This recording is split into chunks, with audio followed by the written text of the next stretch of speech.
Blake Lively files a motion to dismiss Justin Baldoni's lawsuit. Dismiss. And he says that she is abusing the legal system. And allegations in Baldoni's complaint that would overcome that, and therefore this should be dismissed. Blake Lively is begging the judge to dismiss Justin Baldoni's case. She has reached her breaking point. The pressure is unbearable, and she just can't take it anymore. Yes, you heard that right. Blake Lively, the one who filed a lawsuit against Justin, is now trying to have it dismissed. The irony here is absolutely mind-blowing. She wants to undo everything, erase the mess she started as though it's just some bad movie plot she's trying to escape. Blake Lively files a motion to dismiss Justin Baldoni's lawsuit. Shocker. Definitely seems like this was Blake and Ryan Reynolds' game plan. Blake now also wants out of the Justin Baldoni lawsuit. The problem is this isn't a movie, and Blake doesn't get to dictate how the script unfolds. Let's take a step back, though. What exactly is Blake trying to pull? She filed a lawsuit, and when Justin Baldoni, the man at the center of it, decided to fight. Back by filing a $400 million defamation suit, Blake was caught completely off guard. You'd think a woman with her star power and connections would have a better grasp on how these things play out, but no, she was caught by surprise, and now she's scrambling. But they never expected him to come full force. Blake is now acting like an entitled brat, telling the judge to dismiss the case because Baldoni is just trying to get revenge. Oh really, Blake? What did you think would happen? This is a bold claim, but let's think about it for a second. Who in their right mind would sit idly by while their reputation gets dragged through the mud? No one. So is Justin supposed to just accept being vilified without a fight? Did Blake really think Justin wouldn't push back, especially when she has a long history of being the A-lister with all the connections? She's one of the biggest names in Hollywood, surrounded by a team of powerful people who can spin any narrative in her favor. But Justin? He doesn't have the same clout. So why would he just roll over? Revenge. Oh, it's against the law for him to defend himself with actual evidence and proof against you? The real shocker here is that Blake was so blindsided by Justin's $400 million lawsuit, she thought she could get away with filing a defamation claim and sweeping it under the rug, thinking Justin wouldn't be able to stand his ground. That was a huge miscalculation on her part, and now things are escalating in a way that Blake probably didn't anticipate. She's pulling out all the stops, her newest legal move.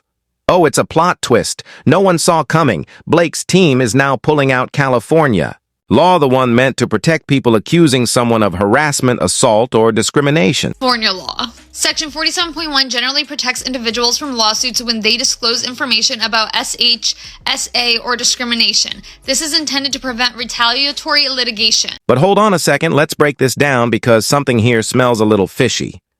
Blake initially filed her complaint in New York, but now she's suddenly trying to make the case about California law. She argues that because her employers are based in California, she should be protected under California law. It's almost as though Blake is scrambling to find any legal loophole she can use to her advantage. And I get it. This is Hollywood, and things are rarely as straightforward as they seem. But to flip the script in this way that raises... But what's interesting is that she is using the California law, but she did file in New York. Now let's talk about this powerful tool that Blake is using, Section 47.1 of California law. This section of the law was specifically designed to protect individuals who make accusations about sexual harassment or assault. The key point here is that it offers privilege to those making the complaint if the complaint is made without malice. In essence, this law is meant to create a legal shield for those who are accusing someone of serious misconduct, ensuring that they aren't sued for defamation as a result of coming forward. It acknowledges the importance of giving a platform to those who speak up about harassment or assault, allowing them to report their experiences without the fear of being retaliated against through legal means. The idea behind 47.1 is we're going to cut that off at the knees. We're not going to allow people to sue people who come forward with SH because we want to promote people coming forward with SH. We don't want people attacked when they bring forward SH claims. So what does this mean for Blake? Well, according to her legal team, they're arguing that Section 47.1 should offer her protection from Justin's defamation suit. They claim that since Blake's accusations were made in the context of addressing serious misconduct, her statements should be covered under this privilege, and therefore the defamation suit should be dismissed. Their primary argument here is that Justin's lawsuit fails to demonstrate that Blake's accusations were made with malice, which is a key element for any defamation case. If she didn't act with malice, then the legal protection provided by Section 47.1 would apply, and Justin's case would be without merit. There has not been allegations in Baldoni's complaint that would overcome that, and therefore this should be dismissed. So does this mean Blake is right, and the court will dismiss Justin's case? Well, not so fast. You see, Blake's team is focusing on parts of the law that might protect her, but there's a key detail they're conveniently ignoring, something that could change everything. It's called the false allegation exception, and it's a game changer. If Justin can prove Blake's accusations were made with malice, meaning she knew they were false or made them recklessly to hurt him, then everything Blake's team has built comes crashing down. No defense, no protection, no dismissal. But here's the twist. Does Justin have the proof? And if he does, could it be enough to take Blake's entire case down in flames? And like Friedman has said, I think Justin has already proven that she overstated her allegation and falsely accused him. Stick around, because this could go in a direction no one expects. In simpler terms, if Blake's accusations were false and she knowingly made them in order to damage Justin's reputation or to retaliate against him, then Section 47.1 doesn't apply. Oh, here's the thing. If Blake really had some personal vendetta against Justin, or was acting out of pure malice, hoping to destroy his career or reputation, then all that legal protection she's been relying on could easily vanish. And honestly, that seems super likely, especially when you look at all the evidence Justin's been pulling together.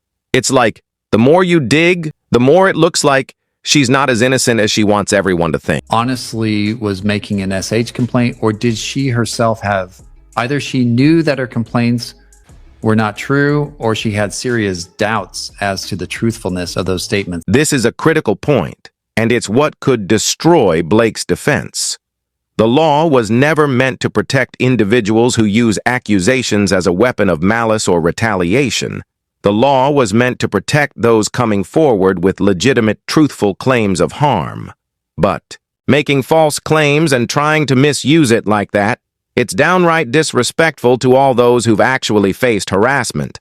In reality, Blake might have hoped Section 47.1 would shield her, but claiming victimhood is one thing, proving it without an agenda is another. If the court finds her accusations were meant to harm Justin. Pre-trial, the problem is under California law, as I see it and as I read it, you're limited to two issues, and that is, was she reasonable in what she did in making these claims? And secondly, did she have malice when she did this? And if she wasn't reasonable, well, you can hold her accountable for that. And if she did have malice, you can hold her accountable for that. But Blake is making a huge mistake with this move.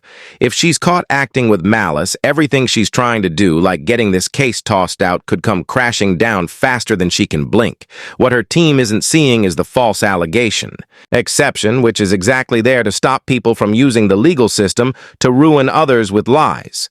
If Justin's team can prove she had an agenda, Blake's whole defense crumbles. And let's not forget, if it's proven she acted with ulterior motives, she could face even more serious consequences. This could turn on her in a way she never saw coming. I mean, there's just so much that Baldoni can point to that I think kind of goes towards hatred or ill will. So here's where things really get interesting.